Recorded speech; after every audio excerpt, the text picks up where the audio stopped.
Welcome back here to Wake Up Call with Dan Tortora on WakeUpCallDT.com, your one-stop sports shop, and on MixLR.com/WakeUpCallDT, where you are listening. You are watching right here on Facebook Live, on Facebook.com/LiveNowDT. We're inside of the Cafe Football studios right here with us, with locations all throughout Syracuse, New York, 3501 James Street, 401 South Salina Street, 324 West Water Street, 208 North Townsend Street, and inside of Golisano's Children's Hospital. And I want to thank Golisano and all the beautiful and wonderful places here in our community with the people that are helping to keep us alive, keep us safe, keep us well, and get us back to our families safe and sound. So my prayers and my well wishes and my hopes to everybody, and my prayers and well wishes on an end to Corona, on a controlling of this situation, and, you know, an end to Corona, an end to cancer,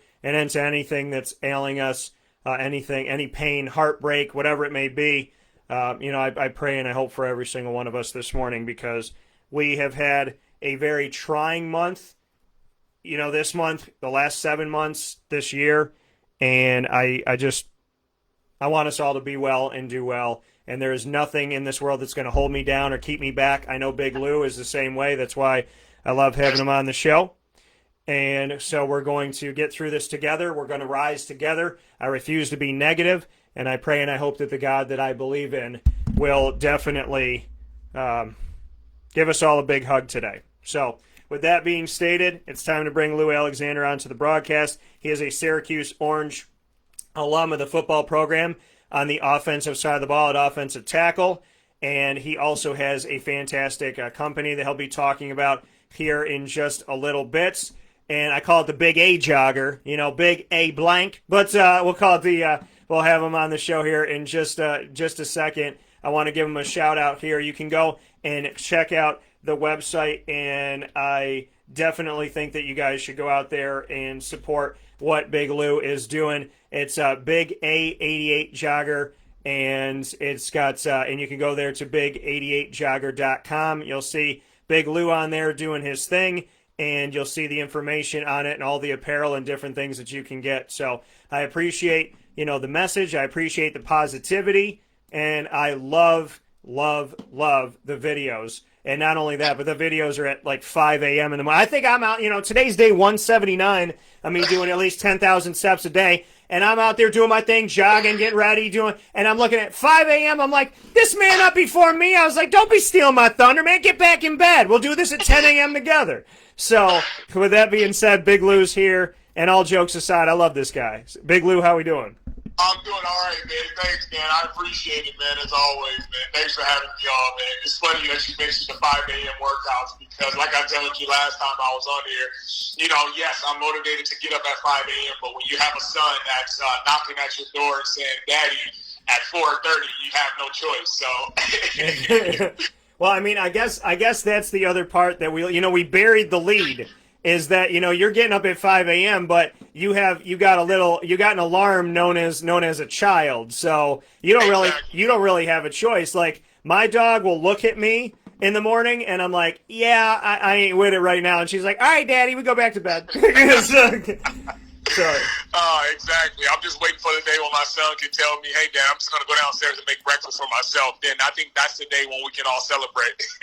Yeah, man. That's going to be a good day. And also the day when you wake up and he's like, Dad, I'm going to go downstairs and make breakfast for the both of us. That's when know it's all right. Listen, man, that's the holy grail right there. So, keep putting out the good juju for me there, Dan. Thank you, man. Yeah. You know who needs some good juju? Syracuse football. So let's discuss it. I'm just gonna open the door wide and say, what are your thoughts currently at 1-4? I was conflicted all weekend. I was conflicted all week, as a lot of us, as Syracuse Orange Nation, as people that's been a part of this program, that put blood, sweat, and tears into this program, but also too that support this program, good, bad, and indifferent. And for me personally, and I'm speaking from a personal stance, is that what I'm seeing right now is not the picture of what we built over the years and what we were trying to build and what we are attempting to build over the years. And what I mean by that, I look back to when I was playing, my last year was 2012, and that was during the Marone era. And obviously anyone can have their reservations about Doug Marone and kind of who he is as an individual, but from a coaching standpoint and the staff that we had around us, he understood the vision and he understood the people that backed us in the community as football players. And, we took that to heart. We took that and we took pride in that. And, we wanted to make sure that we played our best ability, and being our best selves on and off the field. And I think right now, there's a lot of frustration and there's a lot of things that's going on, inside of that locker room that a lot of us as spectators, because I'm a spectator now, we don't see. We're not seeing what's going on in those locker rooms right now, but it is showing on the field. And I think, my current stance on everything is that we just need to really get back to just getting one win. We just need one win. We just need one win under our belt because, last week was really, I'll just be quite frank, it was embarrassing for me to watch. To lose to a team as Liberty, you can say they were 3-0 coming in, but we're Syracuse University. There's more pride on us. And, I was talking to you off air a little bit about, I think it's becoming a fashion show in today's game. And, when I go back to Doug Marone, I was wearing Manly Fieldhouse and Twin City socks, going out to the field. We didn't have the Nike stuff. We didn't have all the different uniforms. That wasn't a part of our game because the game was bigger than what we put on every Saturday. And I think, it's going to take a little bit of a litmus test for Dino Babers to go back and say, you know what, we need to go back to the basics. We need to go back to, 5 a.m. workouts every morning. We need to build another foundation because right now you have a young team that just don't know exactly where they fit. And we're coming up against a Clemson team that is where it's a 46 point spread, the biggest from a Power 5 in a conference ever. Come on, dude. Like, that's not the Syracuse I know. And, for me, it's a little frustrating to watch because I do bleed orange, and I bleed that through and through. Yeah, and you brought that up. You said, they're wearing this fancy gear. They got all this stuff going on. Recruiting now. Now recruiting is, it's like flashing lights, right? You see it. For sure. You see it in a different light now. You put on the helmet. You got the visor. You got the jersey. You got, you got all the flyest gear and this, that, and whatever. You had come up with the thought, and I want to go a little bit deeper into it, of saying the team is where they are right now. Take it all away. Make them just wear basic. Make them get down to the basic. Let them know what it's like to just wear, like a regular, white tank top and gray sweatpants from Walmart. Like, do what you got to do. Go into that because I thought that was such a unique point for you to make as a former Syracuse player. Yeah, well, you know what it does, Dan, is it does something to your mind. It does something to you mentally from a standpoint of understanding that this can all be taken away from you in a matter of time, right? And I think sometime when we make it to the big show and, you're a young kid. Now, granted, these are young 18, 19, 20-year-olds that are playing here. So I understand, especially in the social media era, this is what is attractive. But you have to sometime go back and tell these kids that are blessed and fortunate to step on that field because it is a blessing that they're getting an opportunity to play, in the ACC, play at Syracuse University, such a prestigious institution. They need to understand that this stuff is earned. It's not given. And right now, I think we're in a mentality that you don't have to earn what you put on this field. It comes with the package. And I want to revert back again to when I was playing. We had to earn a new backpack, a new Nike backpack if we wanted it. We had to wake up at 5 a.m. workouts. Whoever was the first person that got up and killed the workout, we were on a percentage system. And a lot of the old players will remember this. We used to get ranked every single practice on what we will be rewarded. So if you weren't ranked at a top level and you weren't ranked in that practice as if you were at the 99 percentile, you were not getting rewarded any of the items that we had in that back equipment office. You were not getting rewarded. And I think sometimes these players, even the good players, they need to be reminded of that, because Ryan Nassib's of the world, Justin Pugh's of the world, they remember those days where we were in this ranking system and you couldn't just exchange it and get a new pair of cleats when you wanted. You had to work for that. And I think we need to go back to that principle, because, yes, it does sound a little bit militant, but right now it's now or nothing. We're 1-4. We need to go back to that. Or 1-3, excuse me. No, they're 1-4. You were right. 1-4. Yep. So, 1-4. I mean, the reality of it all is, and I love that. You know, do not. I love that, because it was like, do not promote mediocrity. Do not promote losing. Yes. Lou, you're a former player on Syracuse's team. When you see not only a player on Syracuse's team, but you see a starter on Syracuse's team, a guy at the top of the depth chart on Syracuse's team, the leading receiver on Syracuse's team, who is a junior on Syracuse's team, which means he's been around the program for a while, and he's played collegiately for a while.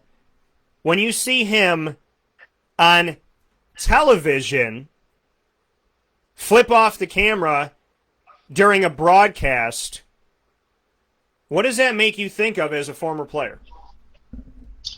You know, and this is another touchy one for me. And I say touchy, and this is no justification for behavior at all. I just want to make sure that I make that clear. This is no justification for behavior, because I think, you know, there's a certain level of class, there's a certain level of, you know, composure you are being taught to keep, you know, during these difficult times. And again, emotions is high. And I'm going to take it back to 2011 when we were 5-2 going into Rutgers game. And I remember this like yesterday. We went to Rutgers and we were playing at Rutgers, and, you know, it was high. I mean, we just thought, well, we were 5, we were 2-5, excuse me, the opposite way. And so, you know, we went to that game and we were just trying to get one win. And I remember, you know, thinking to myself, wow, man, this is not a good feeling to lose on national TV. And your family's calling you and the different things of that nature. You've got all that going on. And I think for Taj Harris's stance is that he should have, in that moment, again, adrenaline is flying high. And if I can offer advice and be a mentor to such a young kid, my advice to him is have the integrity of your last name. Understand that Harris last name is bigger than you on that football field. And I think sometimes as a young kid, you know, you don't realize how much you represent. You know, these are young adults. And when I say young adults, you know, Taj Harris probably is not even 21. He's probably 20, right? And I think when I was 20 years old, there's a lot that I was doing. Yes, it wasn't on camera, but there was a lot that I was doing in the midst of frustration that I couldn't control. But I think he should take a step back and understand that he represents that university, and that university represents so much more than, you know, a football field. And you're putting to shame a lot of the players that came before you. And I think, you know, that's not the picture that we want painted of Syracuse. Now, you know, I've seen other comments, and I want to speak on this. I've seen certain comments of take away a scholarship and do all these different things. And I don't think that should be warranted. Absolutely not. Like, no, that mistake, he didn't cause any harm physically to anyone, you know, during that time. Yes, that was a bad move, and it was a gesture that was negative, right? But far as taking scholarships away, you're now getting into someone's education, and no, that's not, we're not going to go there. But I think from a standpoint of giving this guy some type of punishment from the team standpoint, sitting him for a half, you know, sitting him for a game, rather, you know, doing things like that, making him do more 110-yard sprints, letting him know that he's not bigger than a program. That's what you have to do. And you do that in the coaches. They need to take responsibility on their players. But again, this is a picture of the coaches. This is not a picture of that actual player. Because if he's getting away with this and doing this on screen, there's more that he's getting away with when the screen is not on him or the camera's not on him. So this is what we need to realize, that it's more so coaching than the player. I find that really interesting that you say something like that, and that you said, if he's getting away with this on screen, then there's a lot more that he's getting away with off screen. I think that is a big statement, Lou, and it says a lot. I mean, remember the same player a week before when it's 3rd and 8, and Tommy DeVito on the play where he got hurt, he comes out of the game. Rex goes in. There's, Taj catches a pass. He goes down. They're 5 yards short. He punches the turf repeatedly with his right hand, screams, gets up, takes his helmet off, screams again, throws his helmet, and that was the week before the middle finger. So this isn't a and that's why I haven't said his name a lot on the show. I have liked talking to Taj. I want all these players to succeed. I've always had a good relationship with Taj. I've always been able to talk with him and to get to know him and this and that. So, I was surprised by what he was doing and what was going on. But this shows something, and I like what you said, because you said if he's getting away with this on camera, he's getting away with a lot more off camera because he's getting comfortable on camera doing this. He's getting comfortable doing it in a game. He's getting comfortable screaming at the top of his lungs so we can hear him in the press box. Like, he is getting comfortable doing this, which means there's more going on, which means we go back to coaching. So let's go to that. Taj is himself. Nobody can control Taj. Taj controls Taj. But, you don't promote bad behavior. So when you see a player pounding their fist, screaming, throwing their helmet, flipping off the camera, what does that tell you about the coaching staff? From this is it's fun. And that's a great question, and it's a loaded question. And the reason why it's a loaded question because when I look at the team as a whole right now, and you even look at, they had a picture, an image online where you see the team's entire disposition. Like, I mean, you had Tommy DeVito, who was actually injured, looking up at the camera and seeing him actually do the act and looking as if like, hey, let me push you on. Now, again, I go back to already say these are young kids. What this tells me about the coaching staff is that what level of discipline are these kids getting? Because if Taj Harris can have many events where he's punching the turf, he's coming back and flicking the cameras off. A lot of these kids are recruited from the inner cities, and we understand that. And again, it's exposure. You are supposed to make these kids into better men, not looking at them as commodities on the football field. And if the coaches are doing their job right and correctly, these players will have a certain level of respect for these coaches to not put their middle finger up to a screen. This is a coach issue. This is not a player issue. And because you can control this behavior as a coach, and it's about your approach to your players. Granted, you're 1-4. I get that. But even when we were 2-5, nobody on our team would ever do anything publicly to depict the picture because the coaches, they nipped that in the bud immediately. And that was before we got on national TV. So again, it's about the foundation these coaches are building internally before they get on the field. And right now, I can see from afar as a spectator, these coaches are not building the right foundation internally. I'm no knock on Dino. I think Dino is a hell of a guy. But again, Dino has a supporting cast around him. He needs to do an assessment of that, a supporting cast around him, of understanding, are those coaches pushing onto those players his morals, his principles, his values that he wants those players to reciprocate when they're on the field. And right now, I don't think they are. It's coming from Lou Alexander this morning here on Wake Up Call with Dan Tortora inside of the Cuse Football studio. Syracuse Orange offensive tackle, alum. Big words coming from Big Lou today that make a lot of sense. And it shows, Lou, that you've put a lot of thought into this. You've reflected on yourself. You've reflected on your team. You've reflected on hardships. And I want to thank you for that because people respond emotionally. Like you said, Taj, emotional, emotional. You got to be able to control it. Yep. We all have those moments, right? We have those moments where it's like, I want to yell, I want to scream, I want to punch the door, I want to do this, I want to do that. And you got to pull yourself back. Well, when you don't pull yourself back, then that's when it's up to the coaches to pull you back, to talk with you about it. Exactly.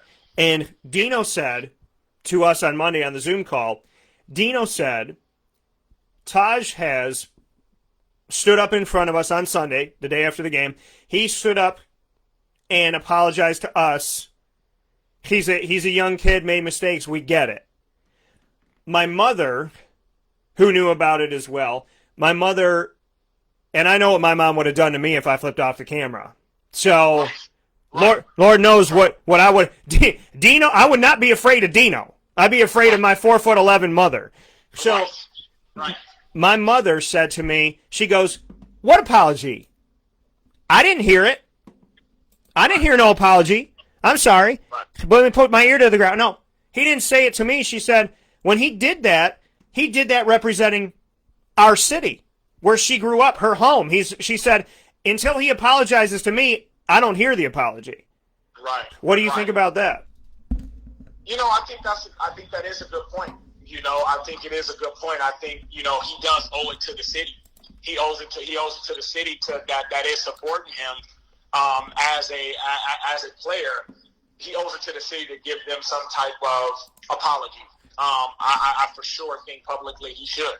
And I think that he will, and I think that there is a process that's going on now where he's trying to think about, how he can actually form that apology so that apology can be genuine, right? Because publicly, sometimes, we get scrutinized as athletes where it's like, well, okay, you came out publicly, but is that genuine? There's always that question of, your authenticity behind your apology.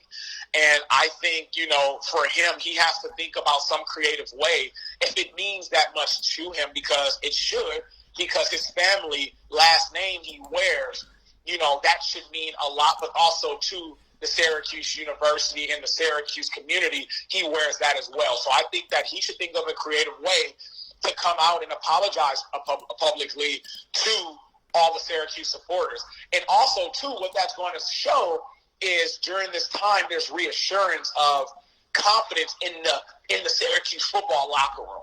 There's like, okay, guys, you know what? Yeah, we are 1-4, but I'm going to come out publicly and I'm going to tell you that I apologize for our actions, and I represent the entire organization when my actions don't come off as positive. So I want to sit here and tell you guys today that from here on out, we will only represent and paint a picture of what Syracuse has always been a member of, and that's class, that's confidence, that's all the things that we know that city is always represented. And I think, he should think of some creative way. And listen, I bet you this. I know that there's someone back there that is training him and that's walking him through a process that he can come out and really give his apology to that community. And I know he will. And the coaches won't only get it on behalf of himself.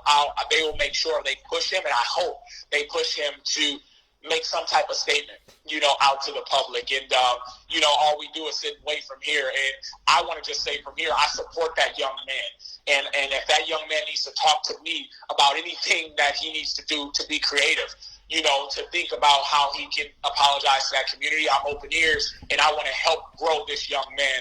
And I don't want to continue to beat him down from here. I want to create some type of positivity for sure. Yeah, and I think that's the thing, and that's why I've refrained from really saying his name much on the show and just saying, like, this incident happened. People know who it was, but it's not a witch hunt. Could have been anybody. And I think that it's interesting that you saw what I saw. That not only was he flipping off the camera, looking right at the camera, but that he had a teammate, almost like a little kid on a playground, going, "Do it, do it, do it, do it, do it." And it's like, because it wasn't anybody stop. It was just looking up at the camera, being like, "All right, you're flipping off the camera, and I'm here for that." And so that shows to me more of a systemic domino effect of, is there any control over the team at all? Exactly. And where do we stand right now? So I want to see that change. So to that point, you know, do you feel that there is any control? And then secondly, Lou, for you to be an alum of this program, many alumni have talked to me and very clearly that they don't feel loved, they don't feel welcome, they don't feel appreciated. There are alumni of Syracuse that live in Central New York that have never met Dino, never talked to Dino, never gotten a phone call from Dino, that train kids in Central New York that are going and playing for Indiana and Pittsburgh and BC and Buffalo and this and that aren't even getting recruited by Dino because he's not recruiting anybody in the area. From what we've seen, what can you say about being an alum and feeling connected? Because I am fielding calls from players that are saying, we love this program, we love these kids, but we're not going to beg Dino and we're not going to beg Syracuse University to let us in, but it's killing us that we can't be there for the kids. Yeah. First, what I would say from a control standpoint, I personally only have an outside perspective. So for me, to give a perspective of control, I think I would almost be unfair because there's not a lot that I'm connected with outside of my alumni base right now. And I phrase this way. And the reason why I say it this way is because from the outside looking in, right now, if you ask me that question as you just did, there's not a lot of control at that university right now. There's not. And I'm going to just be quite honest. There's not a lot. You can see that. And I've shared a lot of stories with a lot of the guys that I played ball with over the years and that are close friends of mine. And we always talk about, do we feel welcome when we come back to that university or when we come back to the organization? And, I would say right now, on air, no, we don't.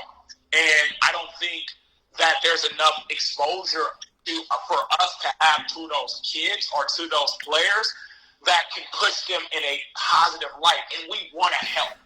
That's the thing about it. We want to help. We want to be here as a support. And there's a lot of things that we've been doing behind the scenes to try to push that and try to promote the support. And one person that I can say that is a pillar of that university, and that will always be a pillar of connecting alumni to that organization, and I'll say his name publicly, and I love him because he's a friend, and he's somebody that is a mentor to me for years, and that is William Hicks. William Hicks is the only person that I know at that university, as it stands today, that is willing to say, hey, come back, show these kids that you guys are out there that you can. And I want to connect all you guys. He's the only person I see boots on the ground right now that is actually doing that. And I think we need more of William Hicks back in that organization because right now everyone's trying to be buddy-buddy. And I'll give a perfect example. My mom used to always tell me, Lou, I am not your friend. I am your mother, right? These coaches, they are trying to be too buddy-buddy with these players right now. And there's no hierarchy or there's no established, not even dominance. There's no established respect there. It's like, oh, I can say, what's up, coach? How we doing? Blah, blah. I can be friendly and giddy with my coach. There's no respect level there. These coaches need to get back to the basic principles of, no, I'm your coach. I'm here to make you a better man more than I am here to be your friend. You can have your friends in that university, but I'm here to be your coach, your mentor, and a person to hold discipline. And that's what we need to get back to. And that's why I feel like we're losing control because we want to be too buddy-buddy with these players nowadays. I appreciate that, and I love, and I knew who you were going to say. I knew it's like watching a movie and thinking that you know what the twist is going to be. I was like, I know this man's going to say Will Hicks because there's nobody else up there that I feel like has worked as hard for the players. I mean, and this man was in a prominent role and then was like moved here, moved there. Will Hicks, number one, credit him for staying at the university because I don't think he's respected as much as he should be. No. So I credit him for that. I credit him that when this team was good, bad, or indifferent, 32 NFL teams, he's got 26 teams at Pro Day. He's got 30 teams at Pro Day. He's the guy that's been a bridge. Dino hasn't done it. The staff hasn't done it. Whatever they want to say about it, in the 5 years that Dino's been there, the highest draft pick they're sending is like a fifth-round guy. So So Will Hicks, shout out to him, and because he has tried, he has worked, he has pushed. That man follows the rules, but I will tell you that the day that he looks at it and goes, enough is enough, I'ma do me. You know what I mean? Because Hicks is such a good, he's a caring person, he's a hardworking person, he is a down-to-earth person, and he tries so hard, and I really, really wish that people at the university were like Coach Hicks, and they understood reality, like open practice. Let us see it. Let us cover these guys. Let us talk about them. You got a university that slams the door on alumni, slams the door on the media, slams the door on the community, slams the door on recruiting local kids. How the hell are you supposed to win that way? No, yeah, you can't, because we don't feel we don't feel like we are attached to that university. You know, I'm attached to that university because I know how much blood, sweat, and tears I put there. So for me personally, I know I have my badge of honor because I played in the field of battle. I actually went there. But if I were to tell you that I can go back and I feel like they're greeting me with open arms and they're saying, Lou, man, it's so good to see you. No, that's not happening. And that's not even happening to the players that were drafted at high draft picks. You know, like that, and it's crazy to me to think that, you know, we are not welcome like you know, you look at the Alabamas of the world, you look at all these organizations, the Clemsons, they are inviting their alumni back with open arms. There is a funnel. There is a farming system within these organizations to help cultivate the other young professionals, the other young kids that are coming up. This should be the funnel that Syracuse create and the farming system Syracuse creates, because it's only going to lead to positive things in the future. And it's only going to attach you to those alum, that's going to attach now you to other players that are up and coming that we can recruit from those cities. And that's what they need to start to understand. We will give good players back, and we can serve as ambassadors for that organization, for that institution. But right now, it's just not a lot of it. It's not a lot of it. No, and the reality of it all is, how many relationships, Lou, do you know that work when, like what Syracuse University is doing, where they love you as long as they can use you, and then when they can't use you anymore, they ain't loving you. You know what I mean? Like, how long does a relationship work where it's like, okay, you're a current player, we're going to promote you, help you, love you because it helps us, and then once you're done here, we're going to move on to the next one. I don't know any relationship where I've said to a girl, I'm going to use you, and then when I feel like I don't have any usage for you, I had a friend like that. I had a friend that would use me, and then when it was just our friendship and he didn't feel like there was an angle to use me, he stopped talking to me.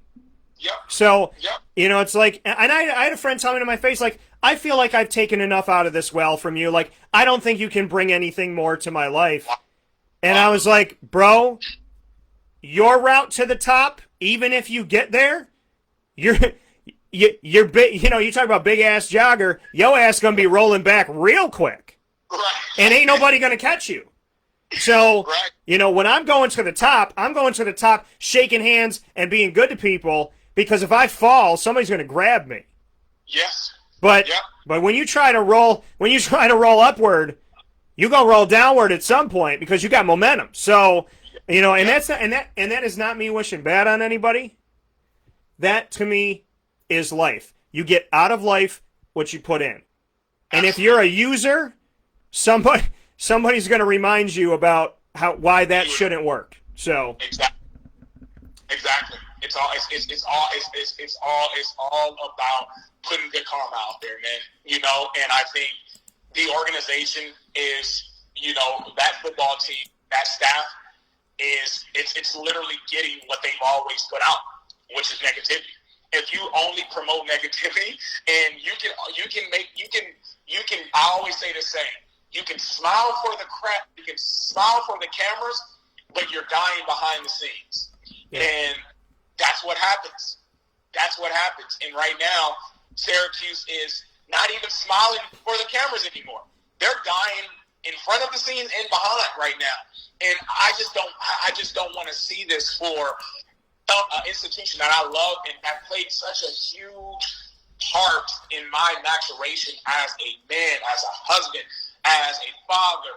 This university was the pillar. It gave me an opportunity, an inner city kid out of Los Angeles. It gave me an opportunity to play football at the highest level.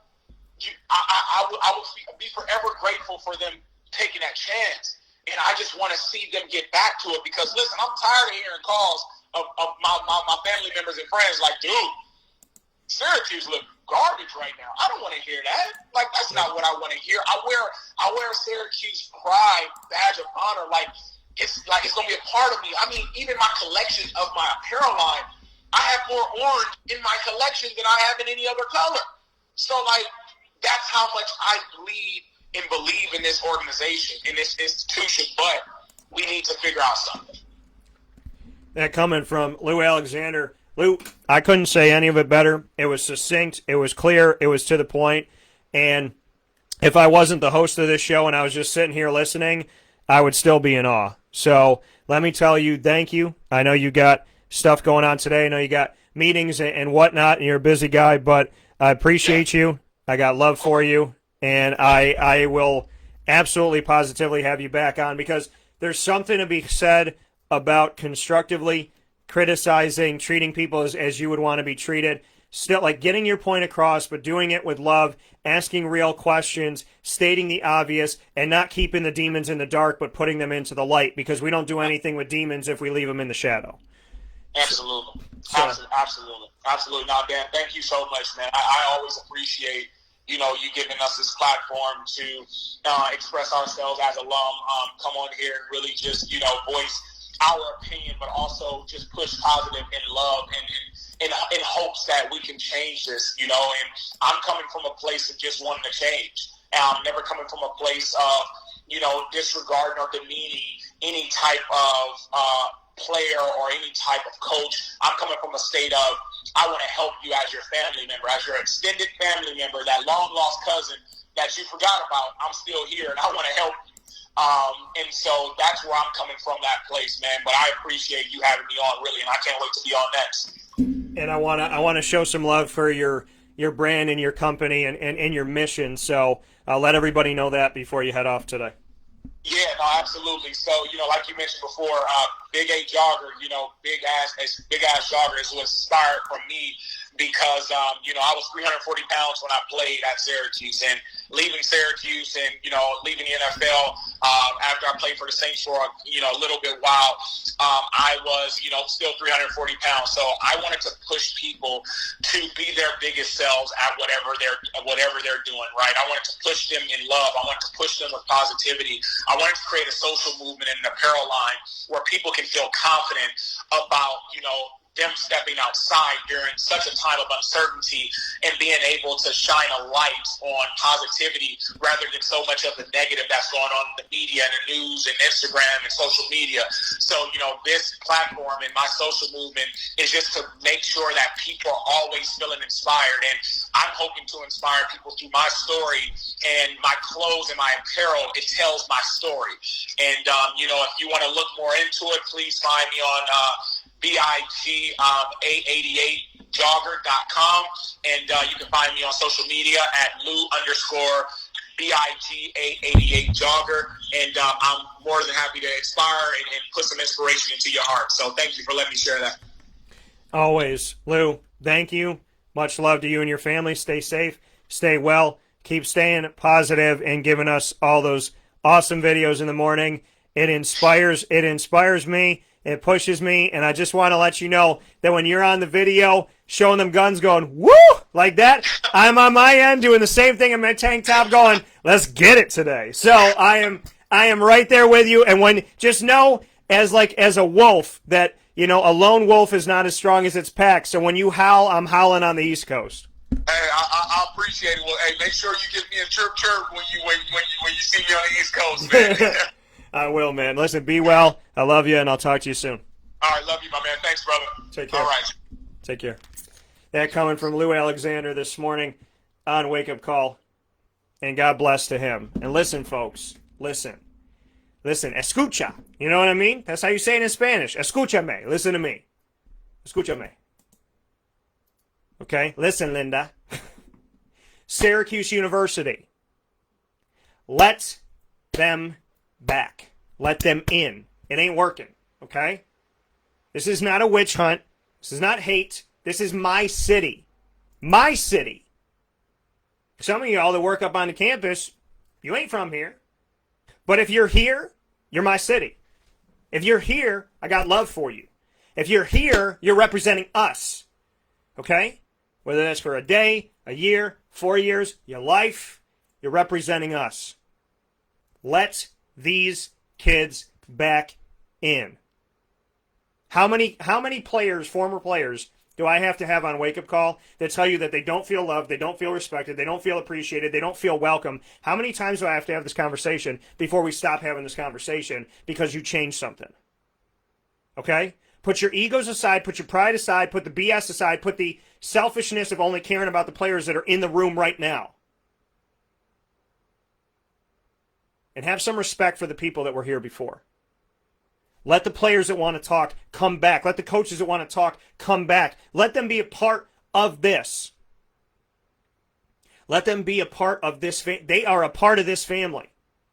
And so for Thanksgiving dinner, Syracuse University, there should be a spot for Lou Alexander. There should be a spot for Turnell Sims, for Rob Drummond, for Donovan McNabb, for Don McPherson, for Rob Conrad, for Todd Philcox, for Rob Moore, for Mo Neal, for Jerome Smith, for Prince Tyson Gully, for Eric Dungy, for Charlie Loeb, for Darius Kelly, for Antoine Cordy, and on and on and on and on. Scott Schwades, Tim Green, Cam McPherson, Mackie McPherson, Sean Hickey, Justin Pugh, Arthur Jones, Chandler Jones. It takes nothing for me to say these names to you. I'm not looking at a sheet of paper. I got nothing here. So how do you forget them when I don't? How do I know names of people that played when I wasn't even born yet? When I was 2 years old, Rob Drummond was playing. One of my best friends was undefeated when I was 2. He lives 15 minutes from you. And Dino has never called him once. Not one time. But Randy Etzel calls him. Steve Adazio calls him.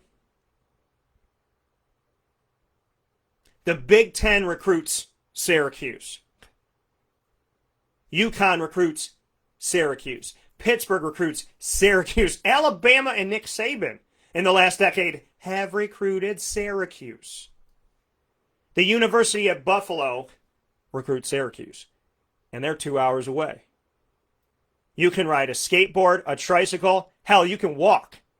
You do the amount of walking I do in a day? Hey, Dino, how about this? I'll do my 10,000 steps today from Manly to CBA. Will you walk with me? Because I'm beyond. This is my city. So you want me to shut up about it? Do something about it. Do something about it. Recruit locally. Let your coaching staff meet people. Open the doors to the media because you have nothing to hide from us. What you put on the field has been garbage, so let me see it.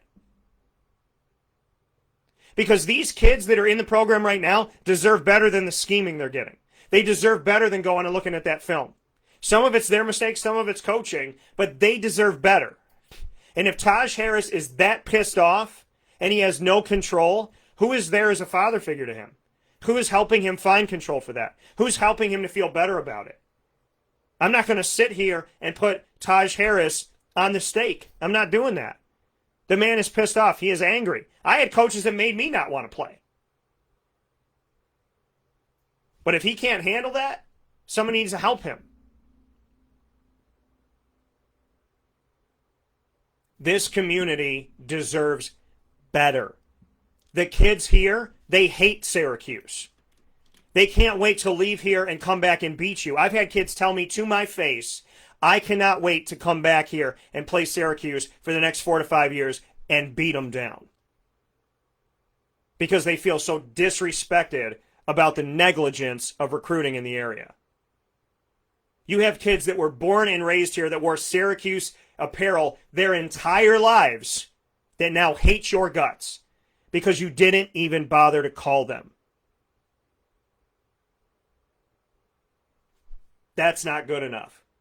You have alumni that cannot stand you and have no respect for you because you never call them. That's not good enough. You have a coaching staff that nobody knows, that nobody could pick out in a lineup. There's no attachment to the community. That's not good enough. Yeah, you dazzled up the dome. You put a new dress on an old girl. That's not good enough because the product inside of it hasn't changed. I love my hometown. I love this team. I've had Syracuse University sports in my life since I was born. So I'm speaking from a place of the players that are in high school, the players that are in Pee Wee, the players that are in rec leagues. I am speaking for them. I'm speaking for the alumni. And I sure as hell am speaking for my grandmother, my grandfather, on both sides, my family, my mom, my dad. My dad used to watch every game. We used to go to the games. My dad doesn't even watch it now. He would rather mow the lawn than listen to the game. He doesn't even watch it. He'll listen to it. Then he'll shut it off. I don't know what's happening on the Hill, but it doesn't work. Your negligence, selfishness, ignorance, naivete, and disrespect is not helping anybody. You have put a university in the city like this. They're not together. They're not together. We function separately from you now. Just because you're the big pony in town doesn't mean anything. It doesn't mean anything. Okay? Rectum, the cable and internet network that I will not say by name on the show, they sit here and they screw you over and they raise your bill and the internet doesn't work and this goes down and they don't care. And they go, well, besides that other company, we're the only one in town. So you have to deal with us. That's not a way to live your life. We're the only show in town, so we can treat you like garbage because where else are you going to go? What else are you going to watch? That's not good enough. Being the only thing doesn't make you a good thing. Being the only one doesn't mean... If there was one woman left and she disrespected me and there was nobody else on earth, I would be alone for the rest of my life. Because resting on the laurels of being the only thing available, that is not good enough. Because people are now watching reruns of The Bachelorette instead of your games. They're watching other games instead of your games. And you're on at noon every weekend because that's a very nice way of college football telling you we don't want to air your games. But we have to because you're part of the ACC conglomerate, so you're going to play at noon. Noon is a very kind way of saying we do not want to show these games to the public, but we have to. So you can play early as all get out or whatever. But great teams, they play on prime time. Teams that connect with the community and connect with their alumni and know how to recruit, they get played on good channels at good times, and there's a focus. The system ain't working, and I'm not sitting here chastising and beating somebody down. This is my hometown. I got my city right behind me. If I fall, they got me. Macklemore said that. I believe that. And when you have to look into the eyes of young men who are hurt by this university, and you have to look at grown men that are hurt by this university, that are angry at the place where they represent it, it's not good enough. So if I have to go to the walls of the gate, if I have to go to the gate, go to the giant walls, and I have to stand there like Game of Thrones with these high school kids, these high school coaches, these alumni, and I have to knock on the door and say, will you please let us have a seat at the table? Then I'll do it. Because I will never turn my back on my home the way that some people have. With that being said, we'll take a step aside for a fast break. When we come back, we'll wrap up today's show on Wake Up Call with Dan Tortora. I love you, Syracuse. Always. And forever. With no exceptions.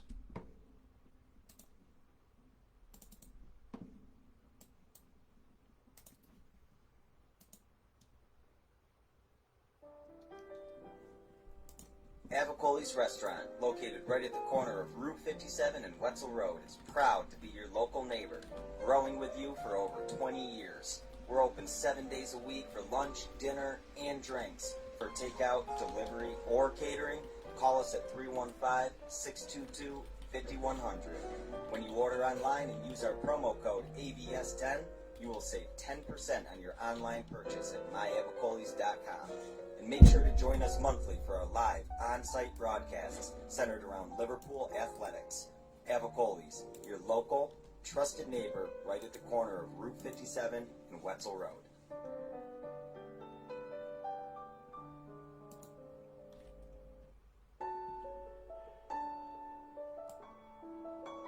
Having peace of mind when you're out of town that your furry-loving friend is safe and sound means taking them to Canine Campground, because we all know that when it comes to the love of our pets, it goes well beyond the call of duty to make sure they're safe and sound. Right, Lily?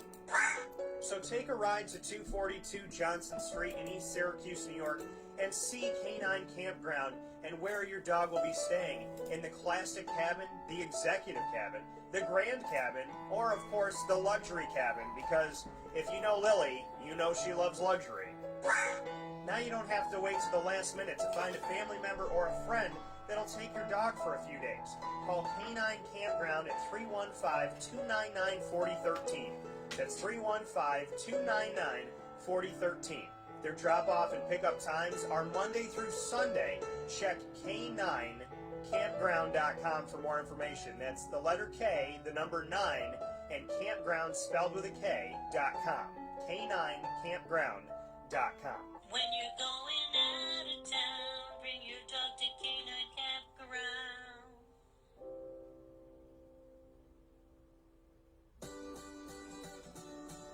Trapper's Pizza Pub, located on 5950 Butternut Drive in East Syracuse. Right off of Bridge Street is your local community supporter right around the corner.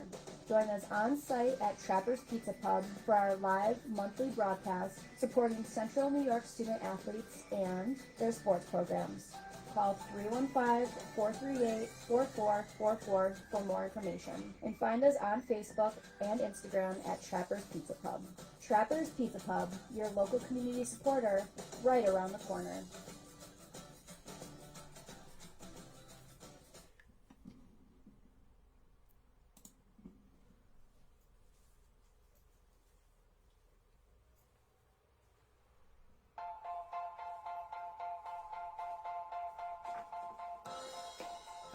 Cafe Football Mobile Cafe brings the cafe experience to you. We'll roll out to your neighborhood or office, ready to serve our locally crafted espresso bar to our loyal patrons. Inquire at cafecubal.com. Cafe Football, coffee for the soul.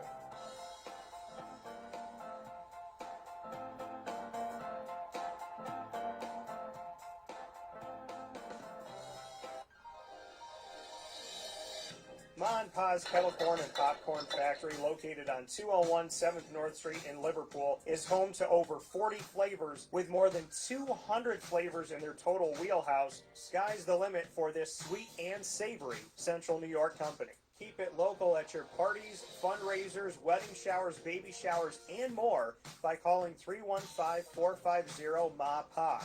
That's 315-450-6272 for popcorn bars with custom flavors and colors at your upcoming event. Make sure to visit them on 201 7th North Street in Liverpool, New York. And for more information, go to maandpazsnacks.com. Ma and Pa's Kettle Corn and Popcorn Factory. How corny are you? The Millhouse Market, located on 3790 New York 13 in Pulaski, New York, is worth the drive every time. Make sure you head out there by downloading their app and the Apple or Google Play Store. Get their app. You'll have the entire menu at your fingertips, making it so easy to get to your favorites of over 30 different sandwiches named after the families that helped to settle what is today's Pulaski. So even looking at the menu is paying homage to, however you say it, paying homage to the community, paying back to the people that helped to build what we now have today. So the menu connects with the community. The flavors connect with your taste buds. It is a fantastic way to treat yourself today by going out to the Millhouse Market. So make sure that you do that. Millhouse Market, 3790 New York 13 in Pulaski, New York, and contactless pay on the app, as well as a drive-up window where you don't even have to leave your car. Makes it easy, keeps us safe, and gives us more efficiency in a world that has been so crazy this year. The Millhouse Market giving us a very easy way to have the flavors that our taste buds love today. Head out to the Millhouse Market, 3790 New York 13 in Pulaski, New York. Worth the drive every time. With that being stated, I want to thank you all for listening to today's broadcast of Wake Up Call with Dan Tortora. It has been my absolute pleasure, honor, and privilege to be here with you. I thank you so much for all that you do. Inside of the Cafe Football studios here on Wake Up Call with Dan Tortora. I love Syracuse. And when I wear Syracuse on my chest and in my heart, it goes well beyond the university. It goes to the community, the local businesses, the people, my family, your family, the kids, the grandparents, the 4 or 5 generations, 3 generations that have lived here. My family came here. My grandparents built homes here. My parents built homes here. I came back here and I built a home here. There was a chance I was never going to come back, but I did. Because I love you. And because I love me. And because I wanted to build my company here with you. People I don't even know, I love you. I love you because we are a family in this city. We are blue collar in this city. We are hardworking in this city. We have so many different cultures in this city, sexual orientations, religions, and backgrounds and ethnicities in this city. We have the ability to change the world from this city. I believe that. Call me crazy, I don't care. I believe that. So I will ride with this city forever. And everyone that's trying to make this city better, stronger, progress, rise, you got me and I got you. I love you, Syracuse. To the high schools, to the elementary schools, to the little kids, the babies, to the grown kids, like my grandmother at 100 years old, still a kid. I love you. I appreciate you. And I hope the best for you every day. To the kids that left, you're welcome back anytime. To the kids that are here, thanks for being here. I appreciate you and I send you all well wishes and positivity on your journey. As long as you're putting good into this world, I got your back. And I know you got mine.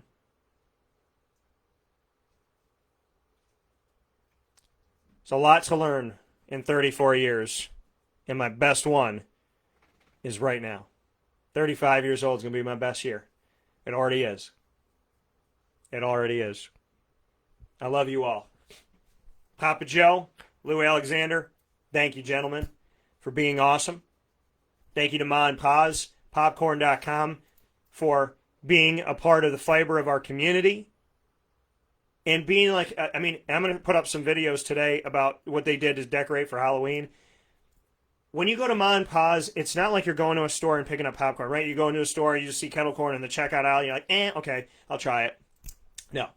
First and foremost, they have flavors you wouldn't even think of.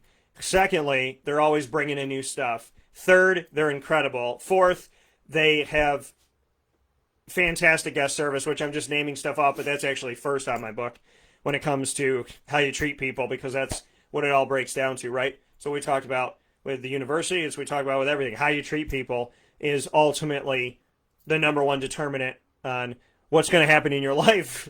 You know, it's how you treat, it's how you interact. So great interaction, great flavor, great product, great people. They decorate, and it's when you go to Ma and Pa's, you honestly feel like you're going to like a little amusement park. It's like you're going to like a little place of solitude, a little cloud in the sky. And I'm so, it's just, a little cloud to sit on in a bright sky. I love the experience. I love the people there. I love that I can go there and feel like I'm getting away on an adventure. So, Ma and Pa's, thank you for supporting my big kid imagination. Thank you for giving me flavors that make my taste buds go, yeah! Like, wow! So, like, I don't want to scream on the radio and scare anybody, especially if you're driving, but, you wake up my taste buds, you brighten my day, and you're good to us. So, I love y'all. To James, to Angela, to JoJo and Brianna and the entire team, thank you so much for all that you do. I appreciate y'all. And if I didn't name you on the team, I appreciate y'all. Please know that. Every single one of you, everybody means something to me at Ma and Pa's. That's bringing the family together. So maandpaspopcorn.com. Use the promo code DT20. And on me, I'll give you 20% off. So Ma and Pa's and I work together to make this happen. I use the promo code DT20 on maandpaspopcorn.com to get 20% off of any of your orders. And, of course, you can pick up those online orders at the store at 201 Old 7th North Street in Liverpool, or you can have them sent to you. If you live in the area and you just want it sent to your house, it's easier. You could do that. If you're out of town, you can have it shipped to you out of state. So just use the promo code DT20 whenever you're on maandpaspopcorn.com to make sure you get your 20% off. With that being stated, I want to thank all the great companies that I'm proud to work with in this community, Café Football, as well as Carvel DeWitt's, the Wildcat Sports Pub, Canine Camp Dog Daycare, and Canine Campground Dog Boarding. Want to thank them as well. I would like to thank Trappers, Honda City, Chick-fil-A Cicero, Avicoli's, and the Mill House Market. Thank you. Thank you, thank you. People, please be safe. Please be kind. Please be courteous. Please wear your mask. Do what you need to do. I know you don't like it. I know it's annoying, but listen. We can only get back to not having to do all this stuff by working together. I love you. We're going to get through this together. We're going to do this together. I appreciate y'all. Make sure that you search Wake Up Call with Dan Tortora on Spotify, Stitcher, MixLR, TuneIn, iHeartRadio, Podbean, iTunes, and Apple Podcasts, and YouTube for our show playbacks. Obviously, YouTube has the video version of the shows and the audio on all the other ones I named. You can also ask Alexa to play the latest episode of Wake Up Call with Dan Tortora, and she'll do that for you. And you can find us here Monday through Friday from 9 a.m. to 11 a.m. Eastern Time, watching on watching on Facebook.com/LiveNowDT and listening on mixlr.com/WakeUpCallDT. In the meantime, find us on social media at WakeUpCallDT on Facebook, at CallDT on Twitter, and at WakeUpCall_DT on Instagram. Have a fantastic day. Find us on WakeUpCallDT.com. And again, I love you. I appreciate you. And if nobody's told you this today or maybe in a while, you're special in a great way. Give yourself a big hug and enjoy today. God bless. No stress. Do your best. This is Wake Up Call signing off for today. But whenever you need me, you know how to reach me. Be good, folks. And thank you. Thank you to my listeners, my supporters, my fans, my readers, my viewers, my friends, my family, my community, my city, my home, my God, my extended homes, everybody, my family that's up in heaven. The birthday feels and the birthday wishes were undeniably great. Thank you. Thank you. I love you all. I'll talk with you soon.